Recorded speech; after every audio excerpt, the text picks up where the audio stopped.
Habang ang nasa labas kami ay may narinig kami sa kalsada. Agad ko naman itong tiningnan at tinawag. Palit na mo! 140 ang kilo! Presko pa! Sakto nga't wala kaming ulam at narinig namin si kuya na naglalako ng pusit. Galing pa nga daw sila sa malayong lugar. 140 nga lang daw ang kilo at napabili ako agad. Pinadagdagan ko na nga lang at ginawa ko na ngang 200. Salamat at nakamura pa kami. Kung bibilin kasi ito sa palengke, nasa 300 ang kilo. Dito kay kuya ay nasa 140 lang ang kilo. Bale, pinasobrahan ko na ito sa 1 kilo. Ang tawag pala nito dito sa amin ay noos.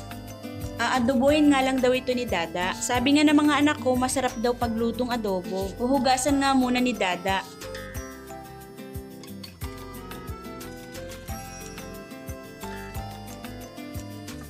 Habang ang hinihintay namin na maluto ang kanin, ay maghahanda muna ng mga panakot at naghiwa na ng sibuyas, luya at bawang. At nung luto na nga ang kanin, ay sinalang na nga ni Dada. Ang sabi ko nga, ipakuluan muna namin ng suka para matanggal-tanggal ng konti ang langsa. At pagkatapos pakuluan ng suka, ay igigisa muna niya.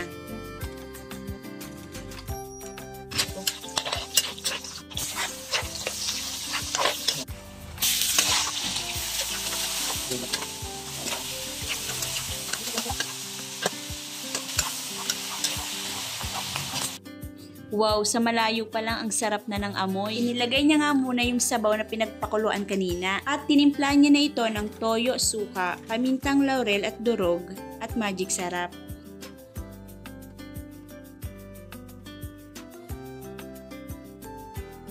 Naglagay na rin siya ng sili, mas masarap kasi pag may konting anghang. At maglalagay din daw siya ng konting harina para medyo malapot-lapot ang sabaw. At ang ginagawa ko nga lang dyan ay nagbibideo. At maglalagay din daw siya ng konting asukal. At pakukuluan na lang ng konti ay pwede nang hanguin. Habang ang nakasalang pa ay nagdigpit muna kami ng mga pinaggamitan.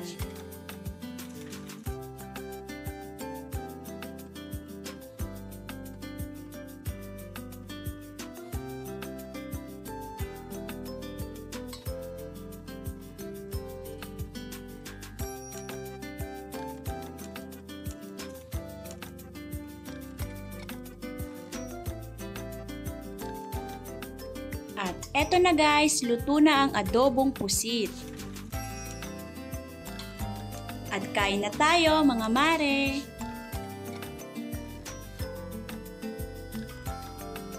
Thank you Lord for the blessing!